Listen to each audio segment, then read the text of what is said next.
Thank you, Rob, and thank you for doing the point in time count over the night. That's what's really important. And that's the focus today. So I thought about the word count just a little bit. It reminded me of a quote that's often attributed to Albert Einstein, but really was from a sociologist, which is my background, Bruce Cameron, in 1963. He said this: "Not everything that can be counted counts, and not everything that counts can be counted." So I revised the quote just a little bit to focus on our experience. And the way I have it said here is, not everything about us that can be counted counts, and not everyone who counts can be counted.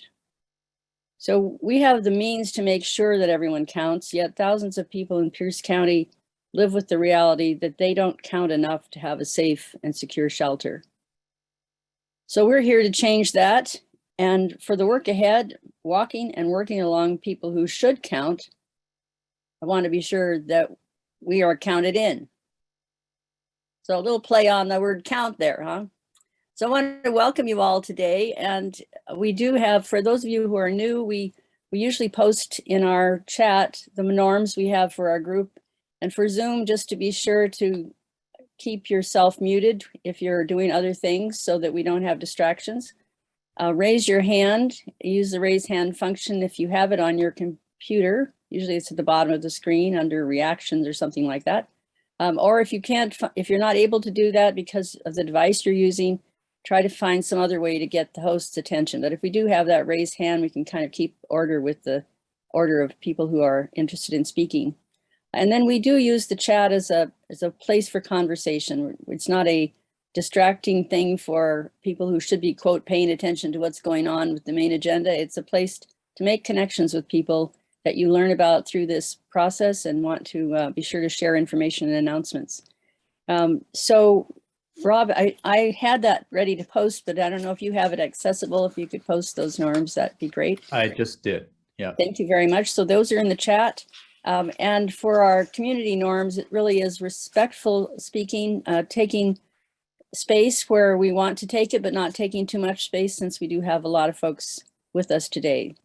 With that, I'd like to welcome any of you who are new, and our usual practice is just to ask you to unmute and just say who you are, what, if you're with an organization, just to say what it is. It's not a time for a long introduction, but we want to know who's with us, and then we hopefully will let you know more about ourselves as we get to have the conversation for today. So anyone who is new or is returning from a long time away, reintroducing themselves, just unmute and do it. Yes, Tori.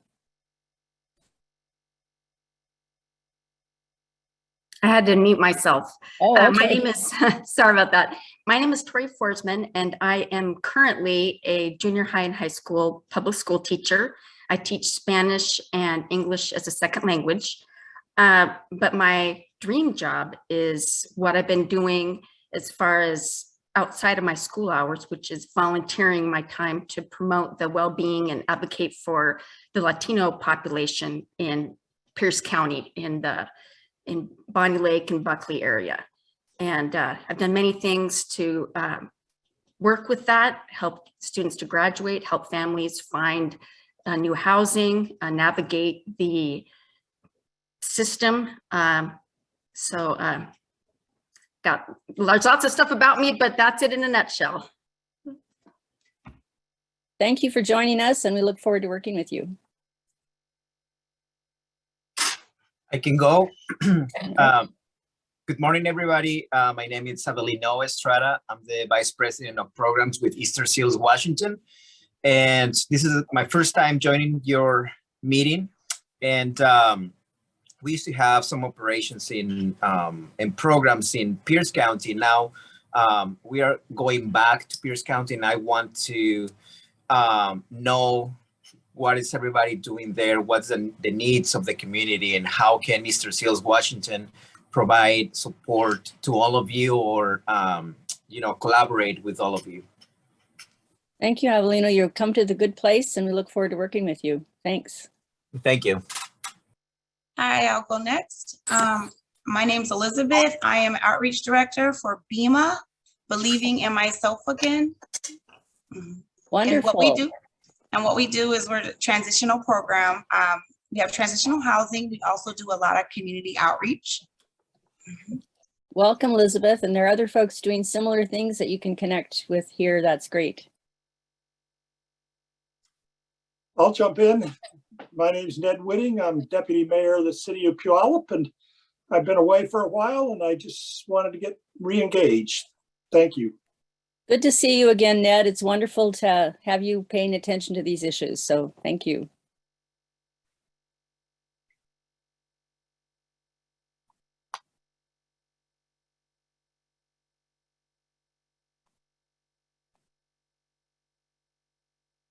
Well, that's great. Thanks all of you who are new for being with us. And I hope this will be a useful event for you and that we'll see more of you. And be sure to use the chat if you want to put your contact information in for those who may want to contact you and follow up with more of the things that you're doing. So Rob, it's for you now. All right. Thank you, Rosemary. And yeah, please do use the chat. We retain that and use that information going forward to inform the work that the coalition does. And we'll be talking about that a little bit later in today's agenda. But the next thing up on our agenda is our regular This Week on the Streets segment. And so this is an opportunity for folks who do direct outreach to people who are currently homeless around the county to share what they're seeing, what the needs are, if needs are changing, and just offer an update on the temperature of what's happening around our community. I do know, and most of you know, the Pierce County point in time count is underway, started last night and continues through the day today. So if there's anything to share from, excuse me, from that, that would be good fodder for this section of the meeting as well. So let's go ahead and if you just want to raise your hand, I'll call on you. And I see the first person with his hand up is Wolf. Hi, Wolf. Hi, it's good to be back on. I haven't been able to jump on one of these meetings in a while, but just to update y'all on what's going on with our program at City of Tacoma. We've been doing 2 days a week of distribution to camps around the hilltop, stepping up to about between 100 and 200 meals a week, plus lots of warm gear, mattresses, bed frames, bunch of winter gear, and hot drinks. I have to actually jump off this call to talk to Lionel from Channel 5 about the point in time count. But if you'd like to support, you can send us a message through our social media. You can also get in touch through email at servepeopletacoma@gmail.com. I'll put that in the chat before I hop off. We'd appreciate any donations, monetary or in kind. Please just reach out if you have any questions. Thank you. Thank you, Wolf. It's good to see you. So others with updates from what they're seeing on the streets this week.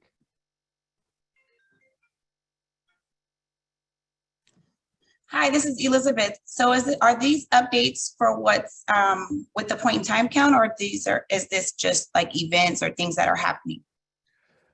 So it's kind of inclusive this morning. Typically this just happens to be happening. This update today is happening at the same time as the point in time count. Okay. Obviously there's if there's anything to share related to the count, this would be a great point to do so. On typical weeks, it's just updates from folks and what they're seeing out on the street, and we don't have something like the point in time count happening. Okay, thank you. Because I know I'm supposed to present our event that we're having on Saturday. Would this be a good time to do that or no? Yeah, you could. Yeah, that'd be great. Okay, and first I want to thank Teresa. Thank you so much for posting our flyer in the chat group. So Teresa posted our flyer on Saturday. We're having a blanket drive for the homeless across the street from Associated Ministries, 13th and I in that parking lot. We'll have tents up, we'll have blankets, hats, gloves, body wipes, snacks, and we'll also be serving hot soup to the homeless. And so we would really love if you could get that out to any folks that you are working with. I think the word has been spread pretty well, thanks to all of you and others in the community. And we thank you guys for your support and collaboration and partnership. Thank you. Elizabeth. I'm new to this coalition, so I'm just kind of giving you a feel of what's going on in rural Buckley and the Bonnie Lake area. And as I said, I work in the school district, but I do a lot of my passion is what I'm doing on my own time. And I started out because there's a big need. There are more, I'm going to say Latino population because that's our greatest minority. Sorry, my dog. Cody. Sorry about that. No problem. Come on, baby. And so since we're a rural community and we're getting an influx of more Latino families moving in the area, the school district is a little bit slow to meet the needs of these families. And so I have been, there's farm to families. They provide food boxes with fresh food. So every week I'll deliver 10 boxes to families that I know that reach out to me. There's a lot of families that are displaced. And so they use the program McKinney-Vento through the school district. But that means that students sometimes have to get up at 5 in the morning, catch the taxi bus, and they don't get home till 6 at night just to stay in the school district. So I'm doing a lot of volunteer work on my own time, and I'm just looking to get paid for what I'm doing because there's a lot that needs to be done, especially in this area, and there's just not a lot of resources. Basic needs. I volunteer at the clothing bank. A lot of the Spanish speakers don't have access because they don't speak English very well. They're learning, and all the forms are in English. So I guess that's just putting that out there. See if anybody has any ideas for me, any connections, networking I could do to help these families. They really need support.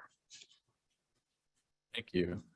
And yeah, if folks have suggestions for Tori, please drop those in the chat and share the resources, especially in the Bonnie Lake area. Tori, I just sent you a chat, so you can connect with me.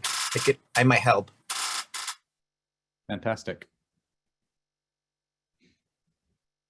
So anyone else with updates from what they're seeing on the streets this week? I saw Richard Dorset, you dropped the information about the city's upcoming encampment sweep at 72nd South or East 72nd and I Street.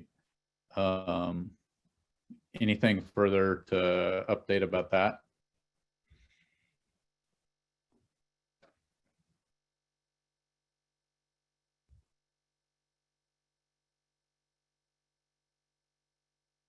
I forgot how this works. Of the encampments I go to, 72nd and I is, it's kind of a rough encampment. It seems to have disintegrated since I was there a couple months ago. It'll be interesting to see how outreach works. People there are mostly getting high and staying high and don't seem to have a lot of interest in shelter. So whatever outreach the city is doing will be kind of interesting to see. It's a peculiar encampment. It's quite exposed to the elements. There's not a lot of trees. It's just sort of open. And I'm starting to develop the theory that because it's off 72nd, a lot of the drug dealing that goes on, I mean, people cruise there, these drug dealing cars come through. They don't really like seeing me when I'm there.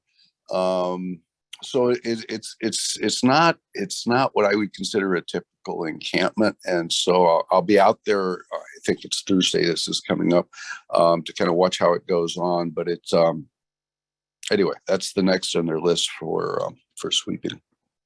Yeah. Thanks for that, Richard. And yeah, Garrett and I were out with a team doing the point in time count out there last night, so can concur about the state of the camp at this point.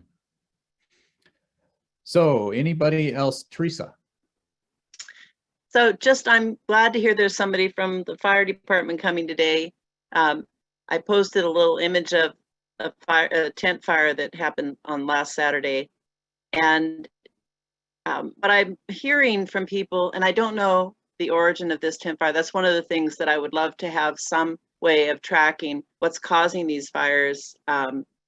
Because we'll often have a fire and there'll be a lot of rumors, but no facts being spread around. One thing that I do know is that people are using the hand sanitizer, putting it in little containers and lighting on fire to heat tents a bit. And that's just, it really is a signal that we need to do something about keeping people warm that doesn't have them really reduced to using whatever fuel they can to get whatever heat they can. So that may or may not be the cause of that particular fire, but I'm guessing it's not a safe way to heat your tent. Yeah, I think that's safe to say. Oh, but I should have started by saying no one was hurt. People are typically not hurt in tent fires because you can get out, but all of this gentleman's belongings were destroyed. Thank you for that, Teresa. And yes, I do want to acknowledge, I see our fire chief is on the call this morning, so good to see you, Tori. And Linda Stewart has joined us as well, so hi, Linda. Rob, did you want me to speak to that? Yeah, if you could, that'd be great. Sure. Yeah, I can speak to that. So, we unfortunately don't often do investigations on the cause of fires at encampments. Typically, it's from warming or cooking fires that have gotten out of control for the most part. And so I don't have an answer to your question about what the origin of that specific fire was. And even if, given that there are a significant number of these types of fires, we actually don't keep a whole lot of record on. We keep a record that they occurred, but we don't do a lot of investigation into the actual cause. There are, anytime you have a significant amount of quite frankly, of debris, and then you introduce, as to your point, an open flame, it's a recipe, whether it's your house or an encampment, it's a recipe for a fire, and a significant fire. And so that's more than likely what the cause of that was. I don't know if that answers your question or not. So I'm just, because you are keeping records, are you going to present later about fires, or I will leave my question alone if so. Sure. Also, I am planning to speak to fires a little bit later. Thank you. Yep. Great. Really appreciate you being here, Chief. So let's go ahead and wrap up the This Week on the Streets segment of the meeting. Does anybody else have new information that they thought would be helpful to share with the group this morning?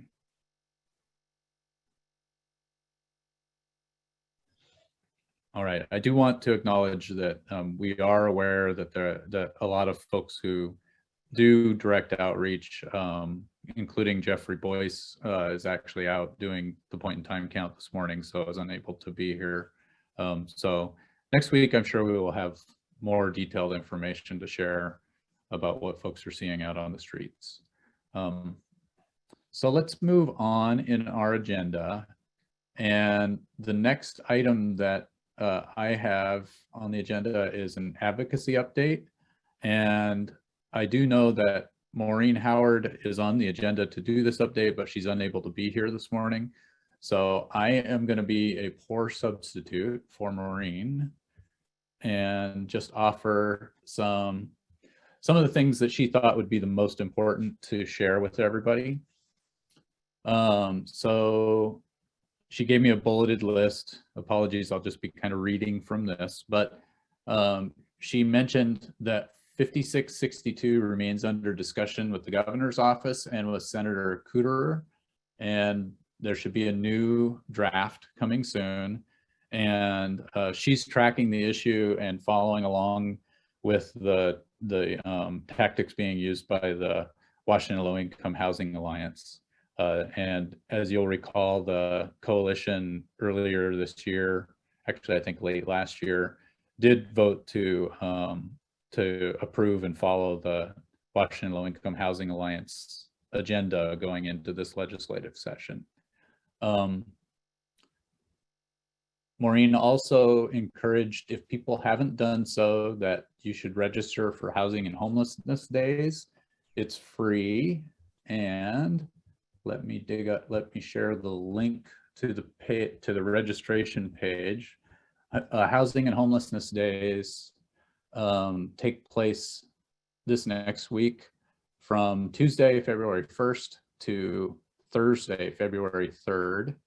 And this is the link to the registration page. Rob, if you're making any reflection on a bill number, could you just repeat the bill's context or content? If I had it, I would. Oh, if you had it. I well, didn't have a chance because of Okay. last night's. Okay. Yeah. See if we can find that one. Anyway. Yeah. Thank Actually, you anyway.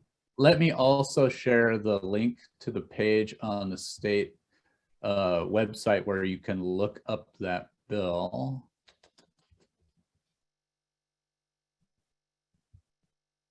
Oh, maybe.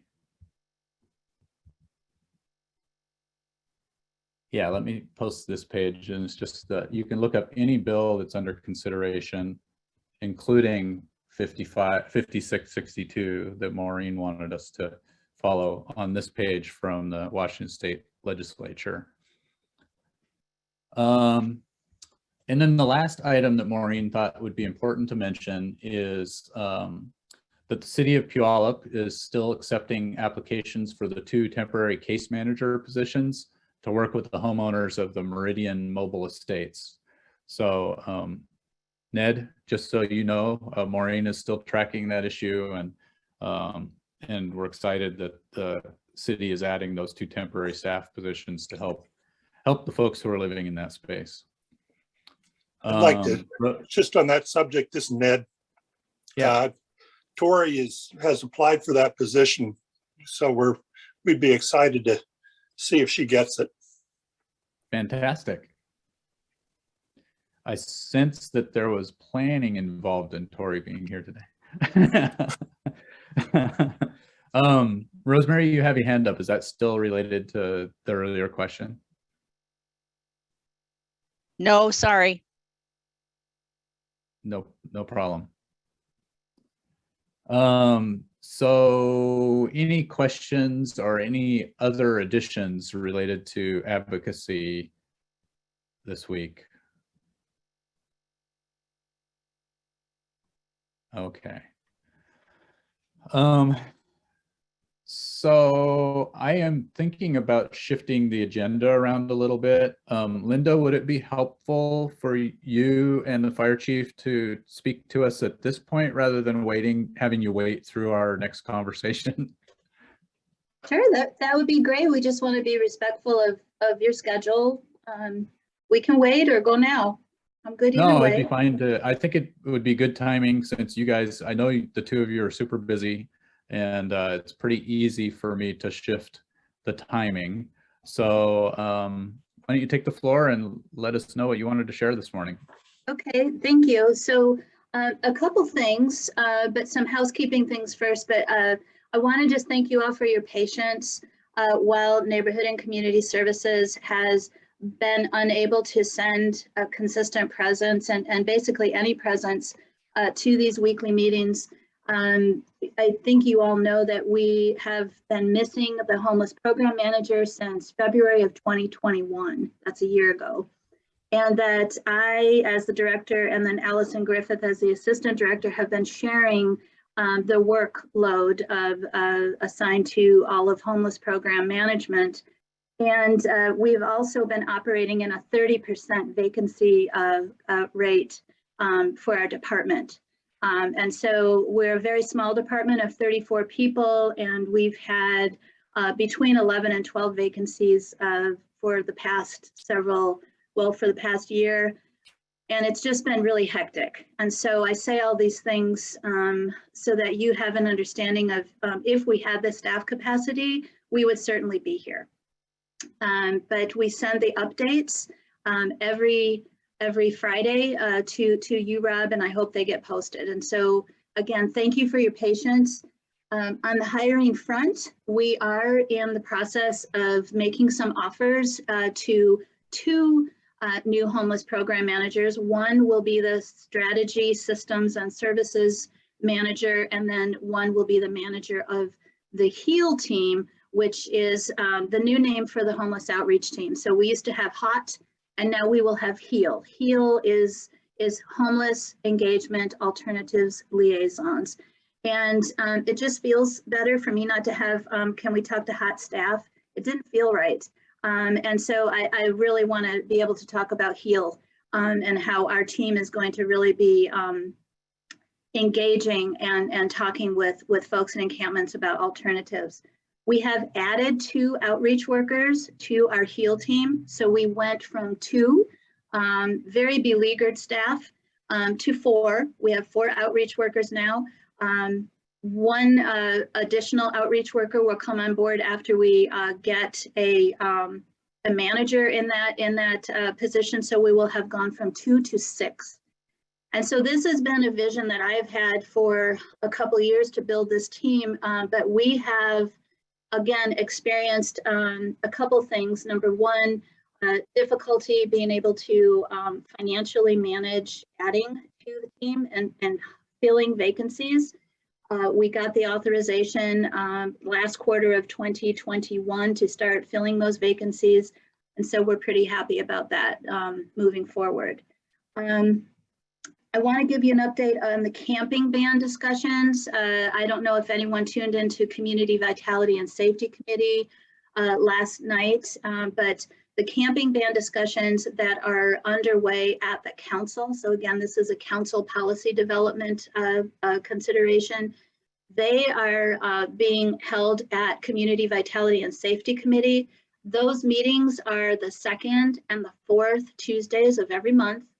And that is a standard schedule.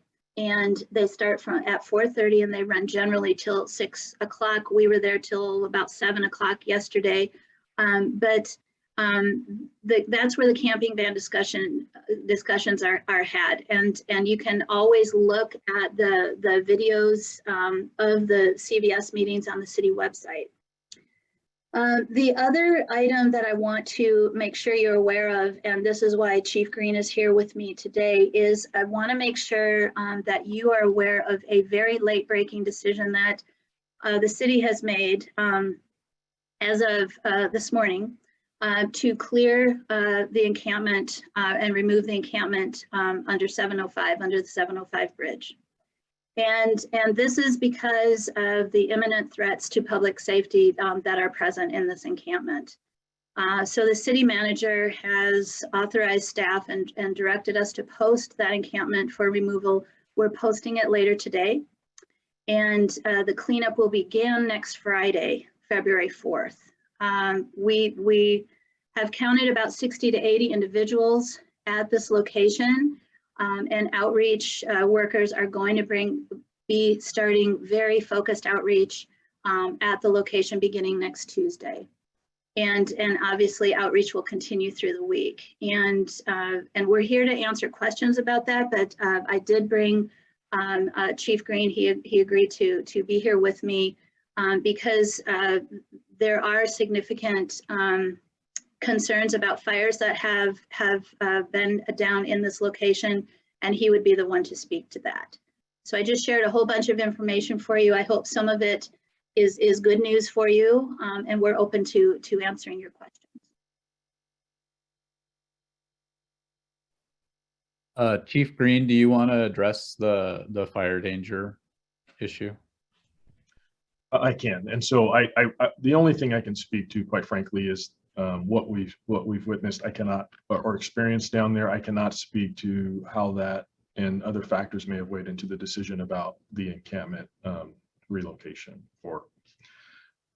clearing. So what we have seen down there, we respond to that area under 705 fairly frequently. I think that should be fairly obvious. In fact, we have over 1,000 incident responses down there over the last year, more than half of those due to fires.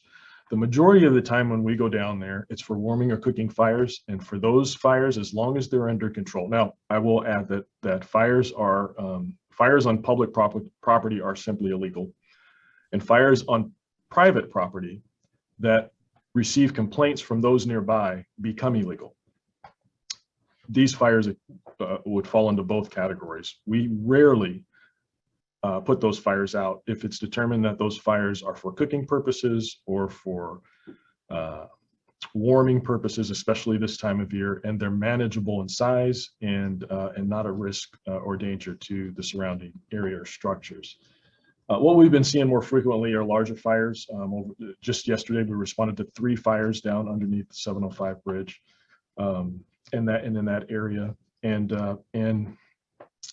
it's not just fires that we respond to. Obviously, we respond to EMS calls, but the EMS calls have been, the area has become such that that the folks responding have been threatened and have been feeling unsafe in that area, so much to the degree that we send multiple response units to a single call for EMS calls.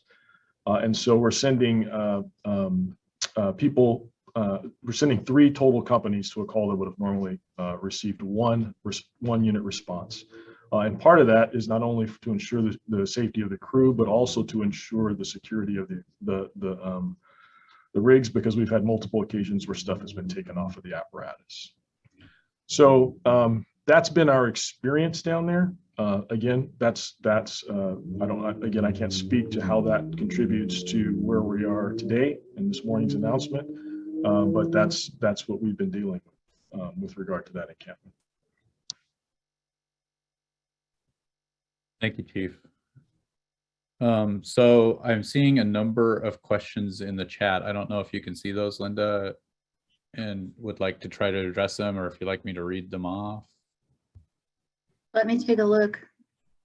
When I'm presenting, I don't. Yeah, I understand. Yep. So let me see, camping ban, shelter beds, camping ban. So again, the camping ban consideration is that is a council initiative, and the role of city staff is to respond to council requests for information to help them make the determination about whether or not they want to implement a camping ban. And so these types of questions about, would be appropriate to direct to council members because they are deliberating on this. And let's see.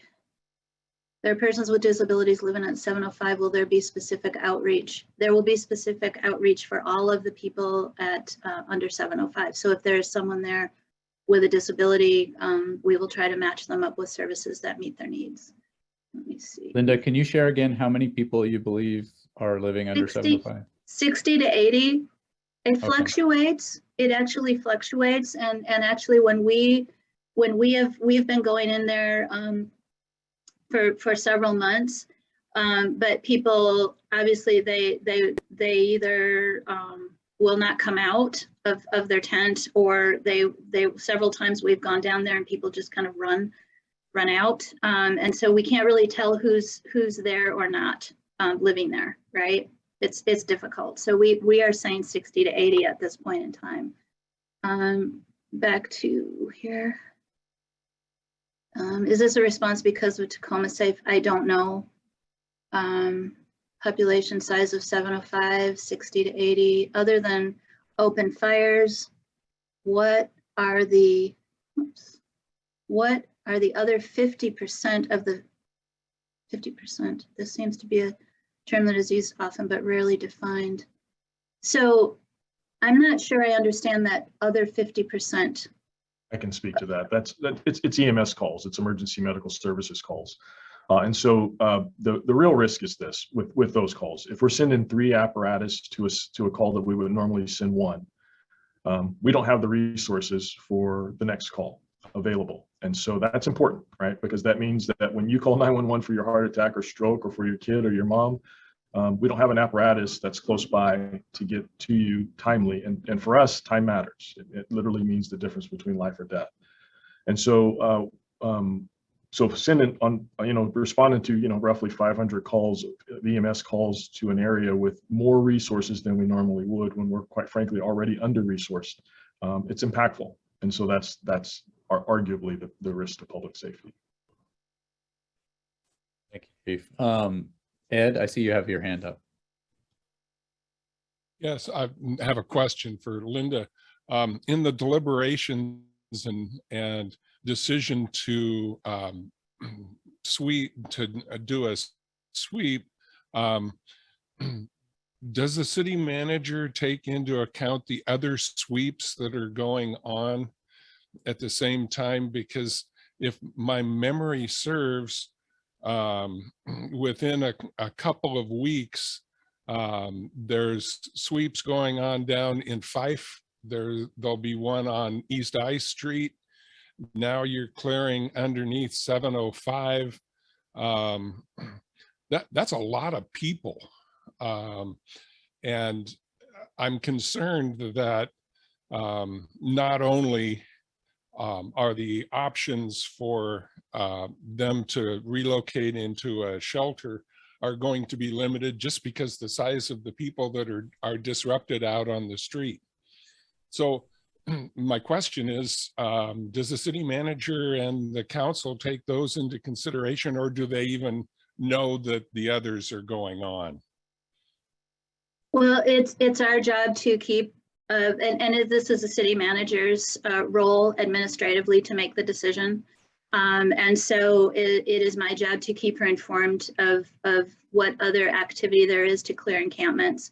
So she is aware, because she authorized the 72nd and I Street clearing, that outreach is underway right now. There were actually 12 people there yesterday, and 2 accepted services and are waiting to be processed into the next available units that come up. And so our outreach workers will now shift their focus. And I was very specific when I talked with the city manager about this. We will shift our focus away from 72nd and I next week, and focus on the 705 encampment. Again, there was a significant fire there yesterday morning. Is that correct, Chief Green? And that's when, after that fire, and you heard Chief Green say there were 1,000 responses. There have been 1,000 responses there over the last year. That fire yesterday morning was basically the tipping point in terms of the dangerous conditions there. And so what I advised to the city manager is that we could only manage the situation and focus on really getting that location clear if we have all of our outreach resources redirected from 72nd and I over to 705, because we need to really get in there and see who can be relocated, who we can assist, and then at the same time slow down the clearing date, most likely over on 72nd and I. So again, this is really late breaking. This is like a 7:30 this morning discussion, but I knew this was going to be the result of the discussion this morning. That's why I wrote to you yesterday, Rob. We wrote to you and said, hey, I think we need to talk to you tomorrow, because I think I know what's coming. In terms of the Fife clearings, again, that's the city of Fife. That's Washington State Department of Transportation, and I'll tell you, we have seen some transfer of individuals from that location under 705. So we do know that there are impacts, and I appreciate that question, because what's the solution here? It's more in diversified shelter, right? And so if anyone on this call, and we usually say this when we come here, if anyone on this call has an idea about a location or a provider, please come and talk to me. Thank you. So Teresa, I see you have your hand up as well. Just that I realized that Chief Green talked about a really serious issue, and I was responding to the thing about the camping ban instead of doing what I want to do now, which is to say, no, nobody here wants the people working with you or any of our outreach teams to go into areas that are unsafe. And we recognize that that is a difficult issue, and it's a resource sink, and it probably won't change until what Linda just said happens, which is we have all those alternatives. So we do have a lot of ideas. That's something that we're real rich in here. And I think it really does have to start with some public property being devoted to this, and some real alternatives coming up where people can build communities that can keep out some of the folks who are going to really be destructive and harmful. And then we have to figure out, how do we keep everyone from freezing to death? So thank you for coming, and thank you for the work you do. And I just want to make sure you know that we recognize that it is hard work, and not what we want to be sending our public folk into. Thank you, Teresa. Thank you. And go ahead, Chief, but I'll jump in after you, Chief. Go ahead. I was just going to say, I really appreciate that. And I want you to know that, that this is tough for us, because we go into this business to help people in their worst hour, their worst day. And this is a situation that makes us feel extremely helpless. And in addition to that, folks, when they go in and they feel threatened, it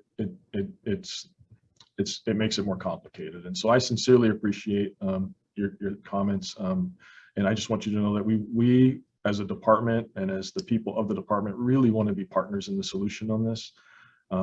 We just don't know how. And if I can just follow up, Teresa, again, thank you for those comments.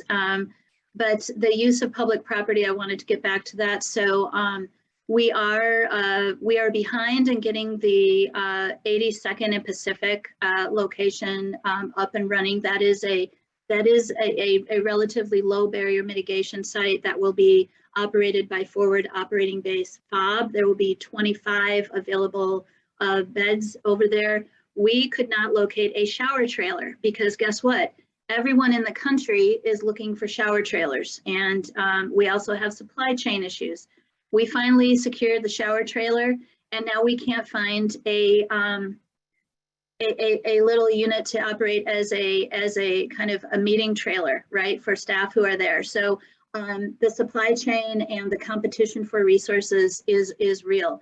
But we finally got, I think, these things nailed down, and I think we're going to, we're about 2 weeks away from being able to activate that. That's Tacoma Public Utilities owned property, so that is public property.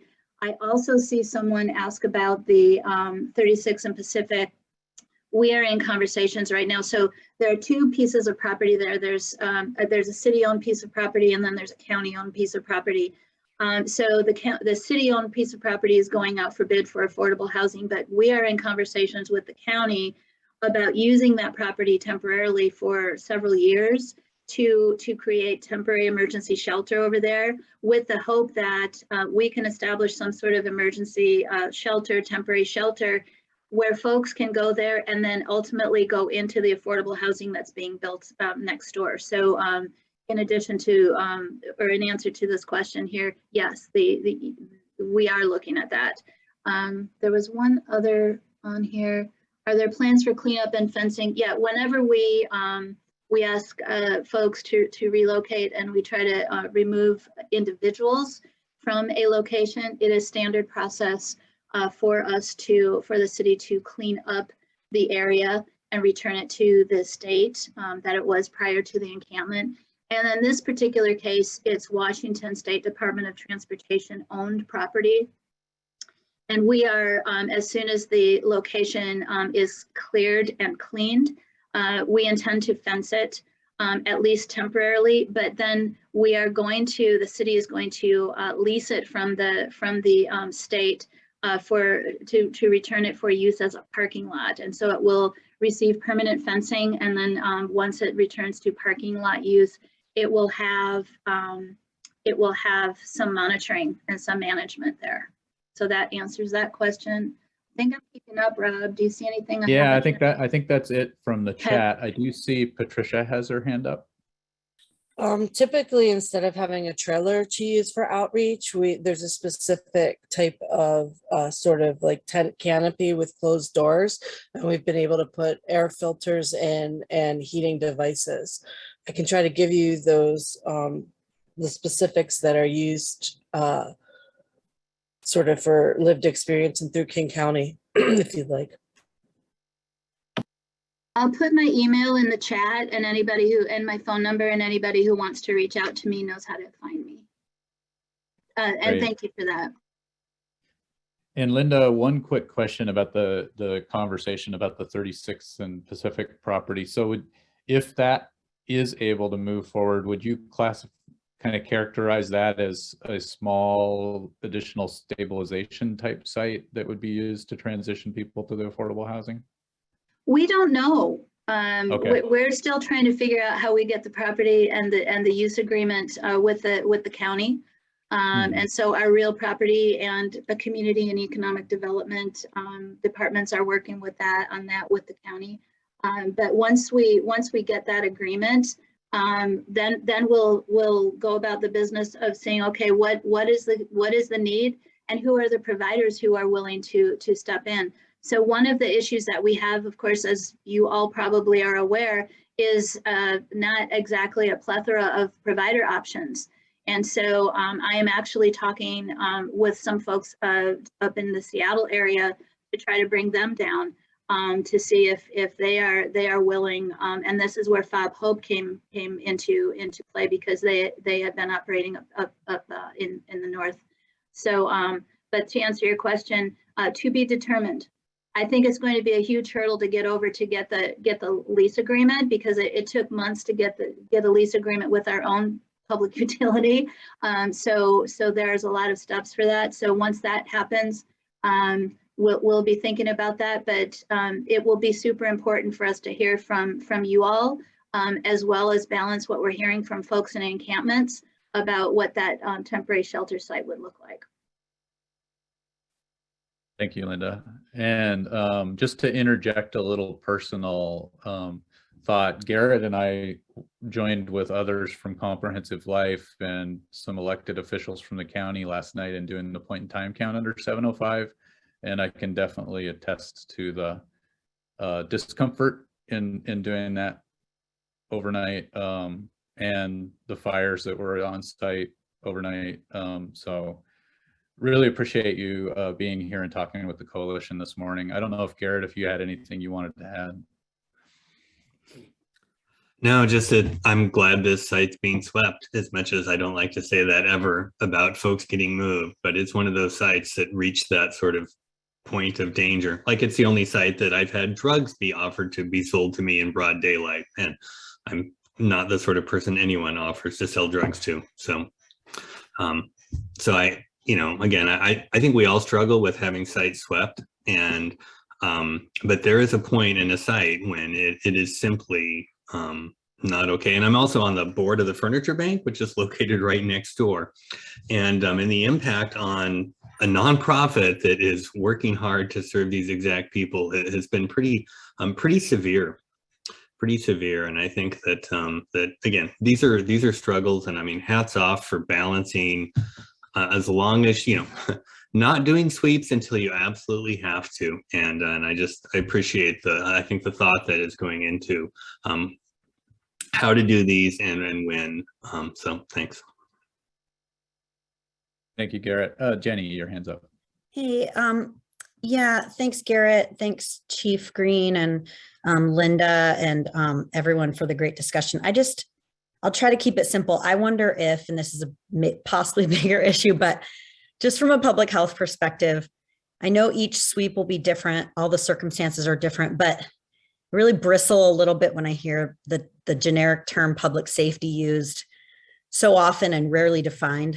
I think it gives fuel to strong anti-encampment and anti-homeless sentiment in our community. And I would just urge all of us, including the chief and Linda and other city officials, to think about whether what we're talking about is a public health issue, is a healthcare resource diversion issue, which is really what, in my opinion, Chief Green is talking about in this case, in terms of 50% of the calls being health and issues, it sounds like, and that causing diversion of EMS resources, which we all understand is a really tough situation to be in. But just want to caution the use of public safety as a generic sort of catch-all term that we use. And again, I acknowledge this is a much bigger issue, but I feel like from a public health perspective, if I didn't say that this morning, I'd regret it. So thanks for listening. Appreciate it. I really appreciate the feedback. I agree. I think public safety is a big catch-all. But quite frankly, I consider public safety people staying warm at night when it's freezing cold outside, right? And so I agree. It's too generic a term, and I appreciate the feedback, and we'll be better at that. Thank you, Chief. Appreciate it. All right. Any final questions for the Chief and for Linda before we move on with the rest of our agenda?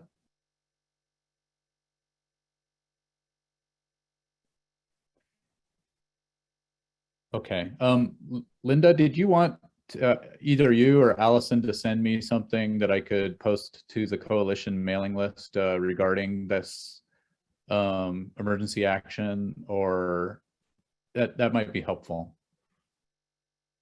Oh, and you're muted. Oops. Yes, I can send you a message, the messaging on it. Absolutely. I can send that. I'll email it to you when I'm finished here. Okay, thank you. And Rob and everyone else, just again, thank you. I know there, I think last week, someone reached out to a council member and asked, why isn't the city participating at these coalition meetings? And Rob, you know that we provide you updates every week, and we've been letting you know that we just don't have staff. And as soon as we do, we will be here. We will be here with you again. And in special circumstances like this, you will see me coming over to talk to you. And so I just on behalf of the city, just appreciate all that you're doing. And we appreciate your support of this decision, because it was a very difficult one. And just to be clear, I don't know that all of us support it, but I do think we understand that if we've got first responders struggling to be able to safely respond to the site, that it's a different level. So I won't say that there's support from the coalition, but I thank any of you who do support it. And if any of you want to talk with me more about it, happy to discuss and talk with you about other options for folks in encampments. I put my email and my telephone number into the chat if you'd like to call me. Thank you, Linda. All right, so since I blew up the agenda, why don't we go ahead and continue with government updates before we double back and discuss, do a follow-up discussion on last week's breakout conversation. So I'm going to go down our list of government updates and see who's here. I'm not sure if, I'm actually pretty sure Jeff Rogers is not here, but let me look. Yeah, so I don't see Jeff on the call.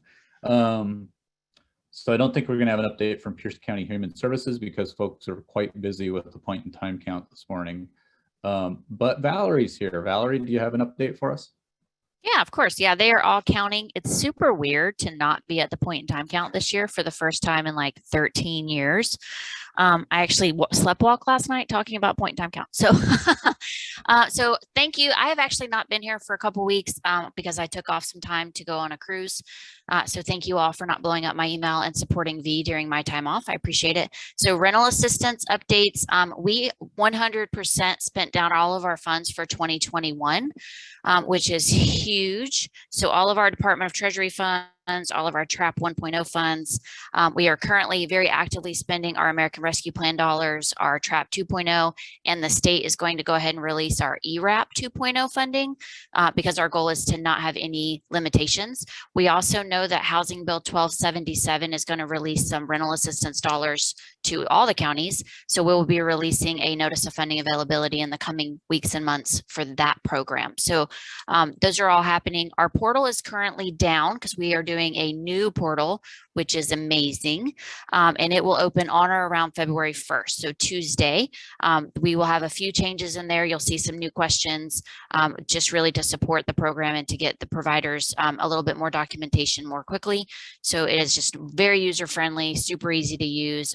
And I really appreciate the county for allowing us to go that route. And so that's the new process. But other than that, housing help events start back up with us. I know Tacoma Pro Bono, y'all have been doing them for the whole month of January, but we will start back up in February. So I sent that calendar out just a couple days ago to the coalition. One change is the Puyallup tribe now has their own funding. So if you have someone connected to any of the local tribes, please refer them over to Puyallup Tribe. They have their own fund source of rental assistance now, and they have a couple million to spend. So just a note that may be the only event that we have to cancel moving forward. So other than that, happy to answer any questions that y'all may have. And for everyone who helped out with the point in time count, I will send Jeff's thank yous. Yeah, any questions for Valerie?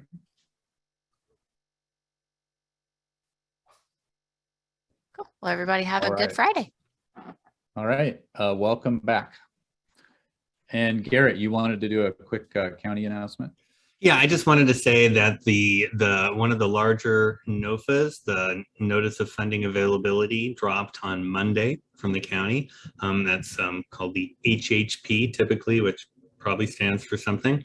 So I'm going to put a link to that and really encourage agencies. This is the broad span of funding that funds much of our homeless system. So it's got, again, money from kind of all over the place consolidated in one grant. So it's something that if your agency's never applied before, then might be a great opportunity. And if your agency relies on that money, I'm sure you're working on the grant to keep it going. So I'll put that information in the chat, and there'll definitely be a bidders conference, which is a great time to learn more about it and ask all the questions you got. Thanks. Great. Thank you, Garrett. Jennifer, you have your hand up. My question was actually for Valerie. Sorry, I couldn't get my hand up fast enough. No problem. Valerie, glad you got some good time off. You totally deserve it. We were wondering, at this point, is Pierce County paying any of those funds directly to rental households if the landlord is completely unwilling to work with the program? No, we are not. We've only had 2 landlords who refused. One we convinced to accept it, but due to the really the fraud, but we are not at this time issuing any payments directly to tenants. We issue payments only to landlords and utility companies. Okay, thanks. You're welcome. All right, so let's shift over to Jenny from the health department for updates. Hello, good morning. You're trying to wrap this up at 10, right? No, we were going to go past 10. I'm way too verbose for that, but I will keep it short because I think the discussion was really needed to be had earlier, and I can always share my links. So I'll drop links in the chat. We kind of same old over here, but we're continuing to work on bolstering our testing resources. So check the Get Tested page if you're in need of testing. That's getting updated every day. I'll also drop a phone number that you or clients or guests or others can call for questions about testing. Get vaccinated. You've all heard we have a new variant or subvariant of Omicron. It's called BA.2.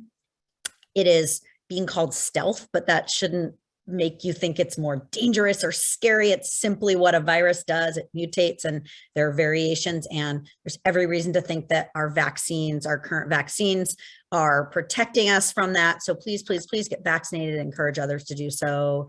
My colleague Rachel has been sending a great weekly digest every week to this group, as well as the shelter group and the outreach teams. distribution groups with a lot of the information that we talk about in these meetings. So refer to her email from Wednesday for a lot of different links. But that's it for me, unless folks have questions. Not seeing any quite yet, but Hey, Rob, can I add something? yeah. Yeah, So go ahead, Valerie. I'm gonna do a public shout out as someone who has 2 COVID patients in this house. It is so much easier to get tested in Pierce County than anywhere else. I had to deal with my in-laws getting tested in Kitsap County, chaos. I had to deal with people getting tested in King County. When we did our cruise, we had to get tested.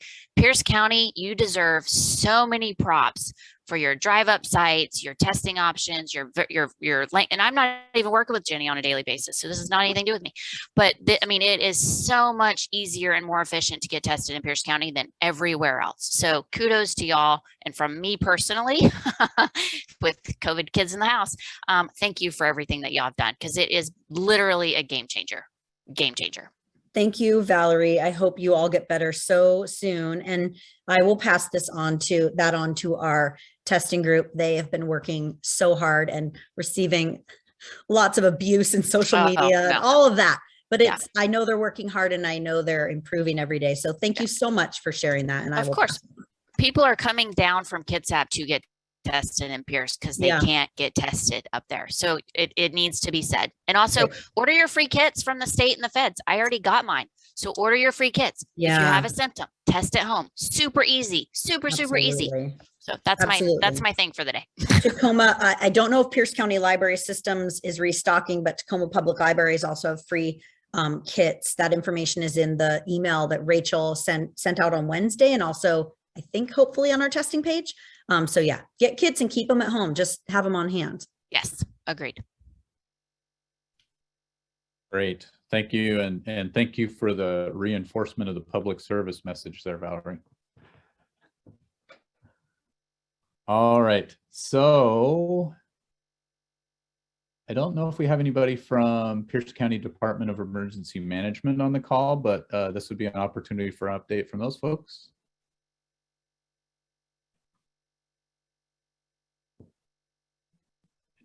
Okay, at the risk of talking way too much, I just want to throw out, we did have a debrief between Pierce County Human Services and Department of Emergency Management and the coalition on Thursday, Jan? Was that just yesterday? And I thought it was a good conversation. So just want to say that we're looking at how we respond next time around more effectively, and that they are committed to Jan and me showing up with Mike again. So I think Jan and Mike left a good impression, and I'm just carrying through on the coattails. Thank you, Garrett. And Patricia. I was just going to say that the currently doing the FAST program. So I think that's why Ivan's not here. I'm currently participating in that to develop fast participants for emergency sheltering. So I just wanted to give him a shout out. Thank you. Thank you, Patricia. So if there are no additions to the government updates, I don't know if Jenny, if you wanted to say a word or two at all about housing vouchers out of the blue.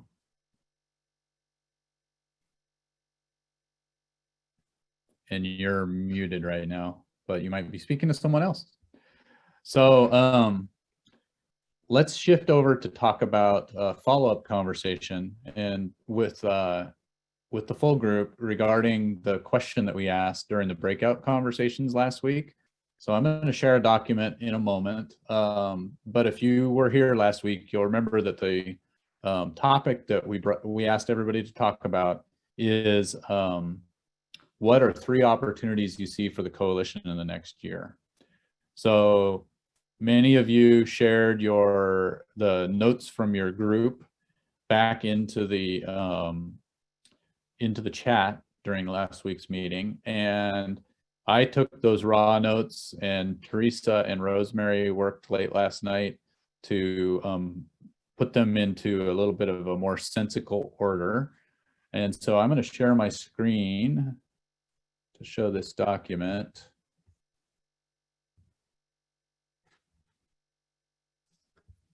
And can somebody confirm that you're seeing the document? Yep. Yes.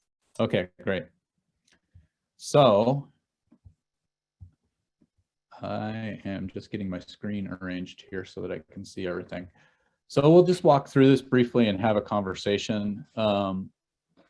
What we heard everyone say kind of got grouped under 4 main topics: networking and collaboration, advocacy, emergency response efforts, and then community education and outreach. Teresa and Rosemary, would one of you like to kind of talk about how you group these and offer some thoughts about what you saw in the document? I can start briefly and then Teresa just add to it. We went through everybody's comments and tried to see what were the places where people were making suggestions of our work and what could be better with our work in the coming year. So we don't know if we've reflected everybody's thoughts exactly, but we tried to group them that way. So the networking seems to be something that people were continuing to say, we do this, we should do more of it. We need to be sure we get more people in the room, get more people who should be at the table, more people who have diverse experiences. That all came out really strongly. And so that was a strong, there was strong support for that as an opportunity to continue what we do. And then I'll speak to advocacy, and maybe Teresa, you could talk about the other two. In this area, we know that some of the things following, if you could move just down a little bit, make sure I got all of that in there. Thanks, Rob. That many groups talked about our advocating for things to happen that need public support, that we as a coalition don't have the funds to do, but that we can advocate as individuals, as agencies, and as a whole coalition for some things we already are advocating for, but there are opportunities to do more of it. So these are listed that way. Establishing safe campgrounds is something we can advocate for.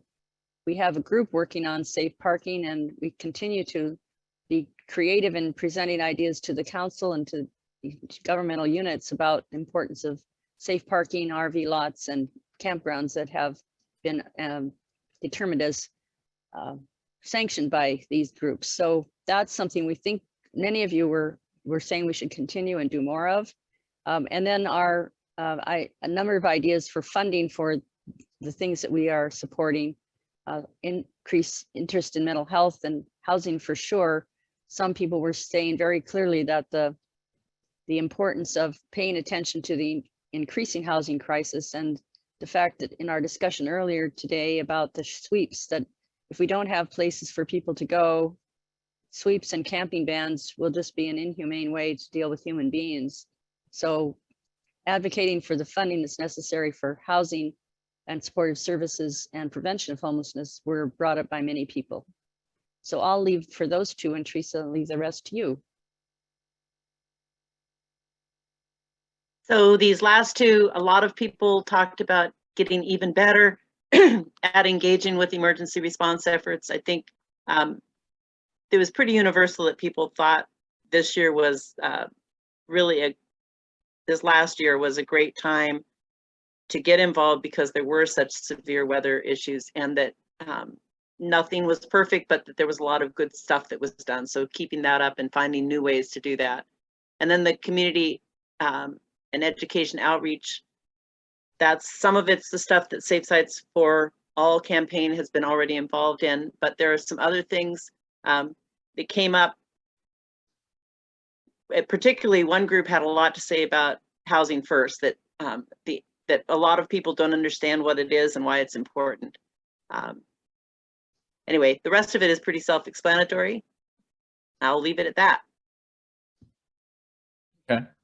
So again, I want to express appreciation to Rosemary and Teresa for pulling the document together and kind of making sense of all of our input from last week.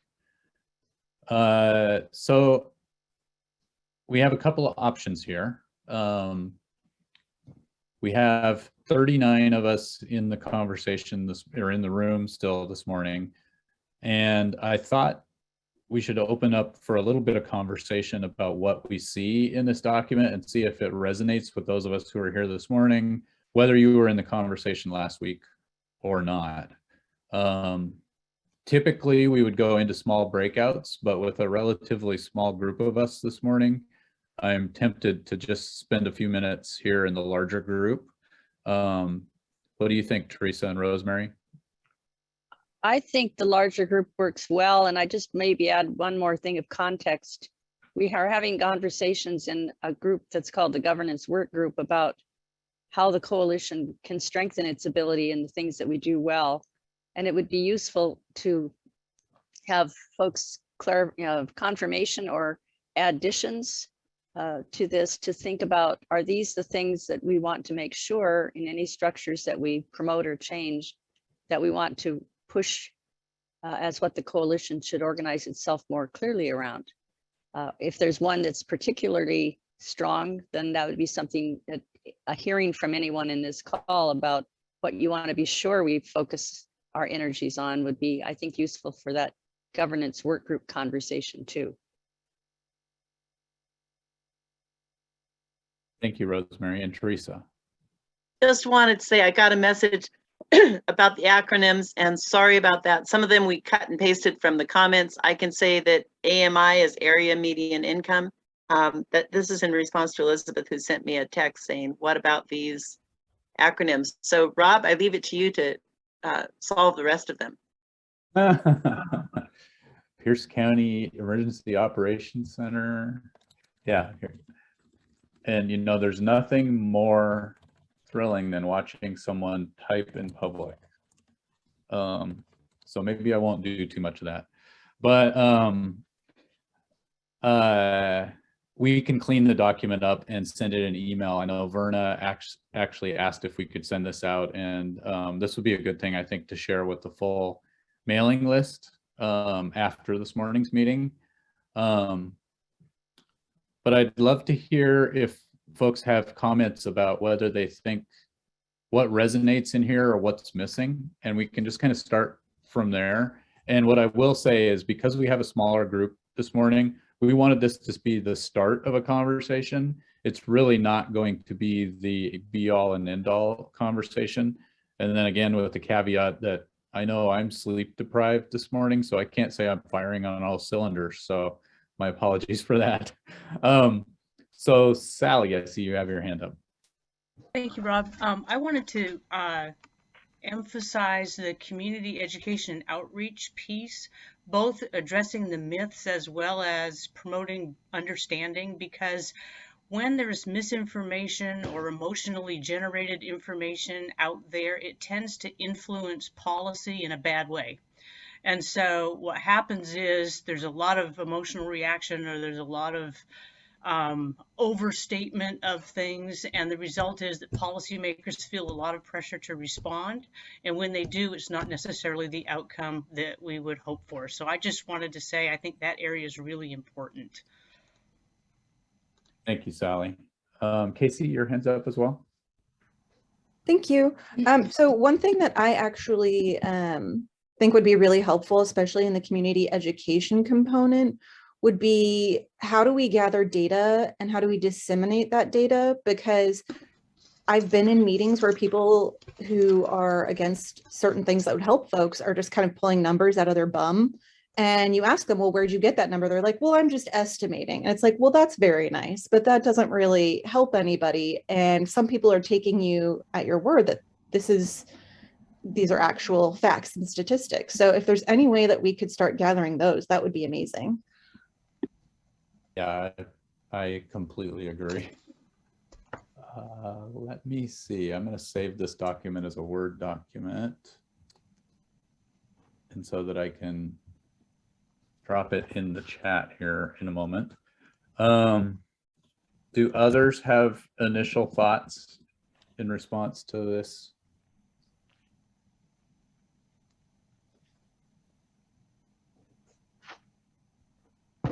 Dan. The name of our coalition is the Pierce County Coalition to End Homelessness. And the only way to end homelessness is to prevent homelessness. And so if we could have perhaps more of an emphasis on the path into homelessness, those were both mentioned in the document, and I'm pleased about that. When we push policy, which is a great approach to prevention of anything that is not deemed healthy for society, when we push policy, we're yelling at policy makers, decision makers.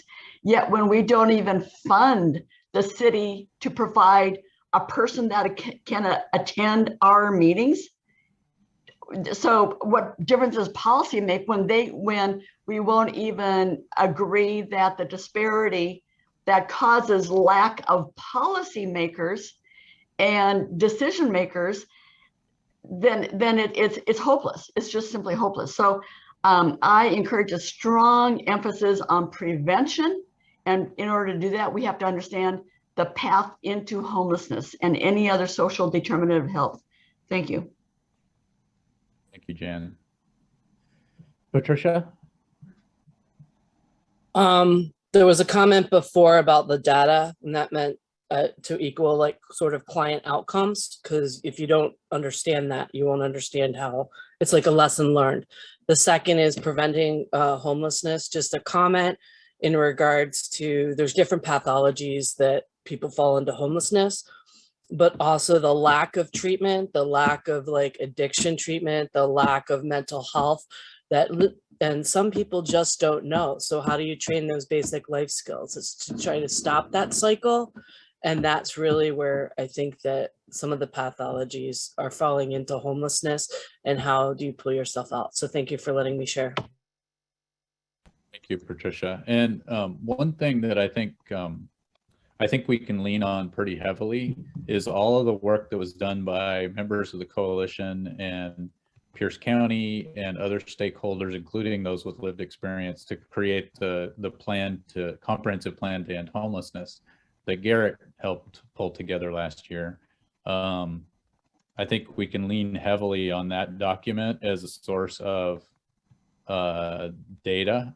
I don't know how comfortable Garrett feels about that, but I know I end up using I'm far too active on Twitter, and I spend a lot of time sharing with people the rough estimate of how many people are actually homeless in Pierce County, rather than, for instance, the point in time data, just because it's, for one thing, it's more digestible, but it also is easier to justify and back up than the information from, say, the point in time count. So I don't know if you have any thoughts on that, Garrett. I mean, I think we just always have to kind of have a certain humility in our approach to what we know and what we don't know, and how we make our decisions. I think as a government, like, I think transparency is really important, but so that's what we'll continue to do. And yeah, the comprehensive plan should be basically bringing all of that into a central place. That's what we will be doing. And we just have a period of time between when we've decided to do it and when we're going to be actually, executing that well enough. But I don't know, that's a wandering comment, but it is so easy for me to argue lower numbers about to pick one number, right? How many people are homeless right now in Pierce County? I wish I knew better, right? And we're trying to put things in motion so we do know better, right? Better by name list really is kind of the key. So, identifying what we don't know and trying to learn how we can find that information and keep it current and published.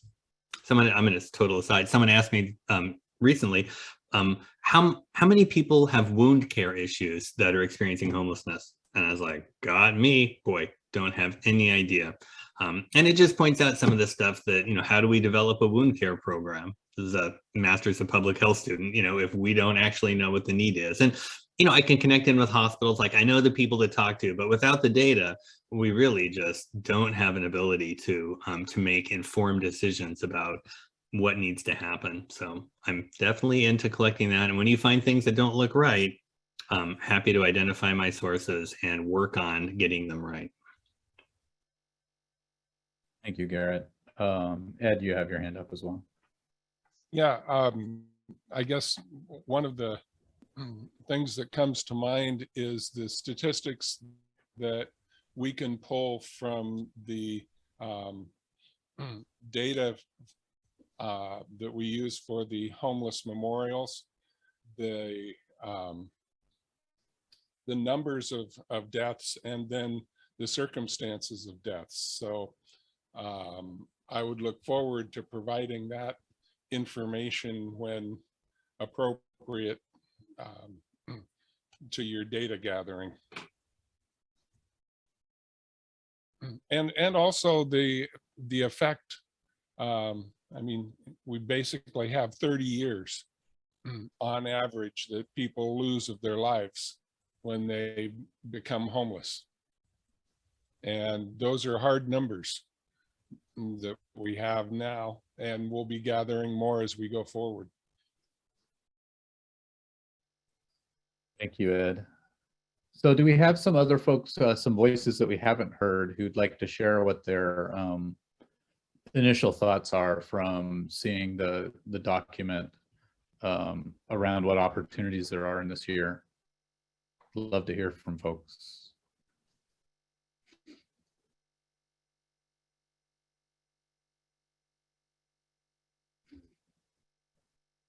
And again, we don't have to belabor this morning. I recognize we have a smaller group, and it actually keeps getting smaller as we go along, which I should probably take as a clue.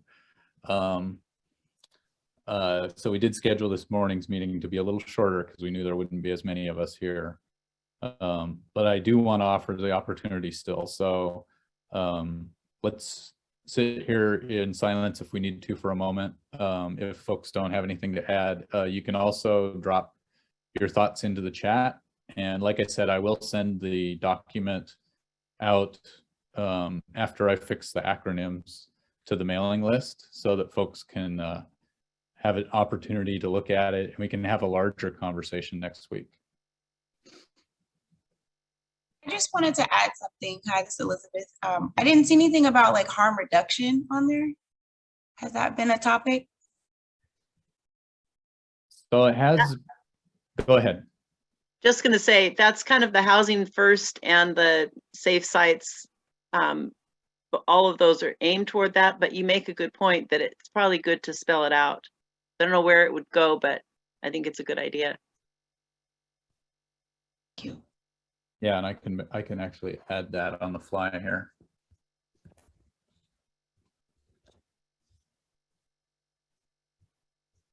Other thoughts?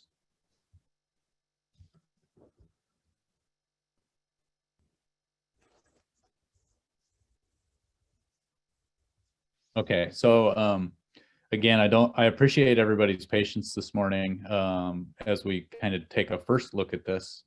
And again, I will send this out later today on the mailing list so that everybody has an opportunity to look at it in more depth without having it sprung on you. So thank you. Let's shift to the last few items on our agenda for today. Jan, do you have any updates for the Safe Sites for All group? Yes, I think Safe Sites for All has taken on yet another project that was identified, became quite obvious during the inclement weather.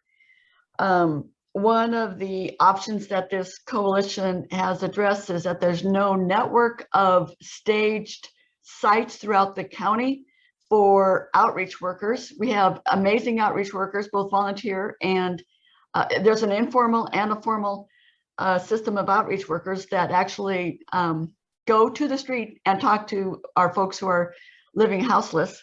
So we will take on the task of starting a network of supply stations throughout the county, leaning heavily on faith-based organizations or any community centers, anybody that wants to be a partner. And last week we had Verda Washington agreed to be on the part of the solution with Tacoma Ministerial Alliance. Dion Jacobson agreed with St. Vincent de Paul. Mike Boyster agreed, and he's very active chaplain in the greater Puyallup area. Of course, we've got Associated Ministries And we know a ton of Episcopalians and Methodists that will jump on board too, because so many of them are active in our group. So if you have a suggestion of a site either within the city of Tacoma or definitely within the Pierce County that might participate as a staging area for emergency supplies, and this would be first for the congregates, next for the immediate, not next, but as the need presents itself, the supplies would be there for the congregates, for the neighbors, because we do know through research, neighbors are going to go to a church. If there's an emergency happening, neighbors will go to a church. And then for those who live homeless. So just, I will put my email in the chat and then show up on Monday, any Monday at noon at our Zoom meeting, which is listed on our website. Thank you. Thank you, Jan. I want to toss something out relative to that. So the HHP, which, oh no, homeless housing programs grant, we did include language in the expectations of providers around emergency response this time. So shelter providers, outreach providers, the expectations aren't detailed, but that they will need to be responsive during a declared sort of event. So want to throw that out. Little things are happening, just like Jan's working on. Well, was there going to be a program director of that? Interesting question. I don't think we know how the county is going to be designing our response, but there will be assigned roles of that nature. So we'll see. Keep harassing me, Jan.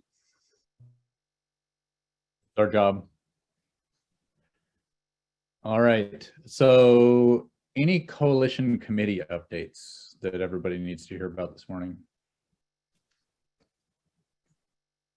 Nothing, Rosemary? Not this morning. Okay. And any other just general announcements that would be good for folks who are still in the room?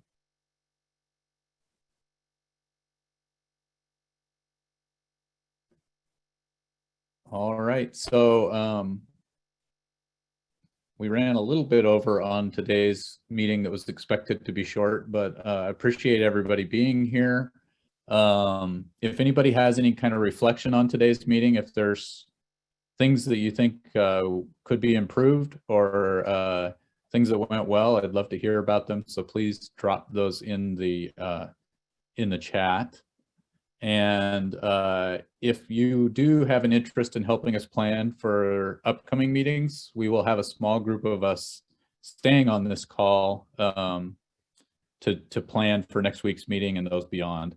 So with that, I wish everybody a happy and safe weekend and have a great day, everybody.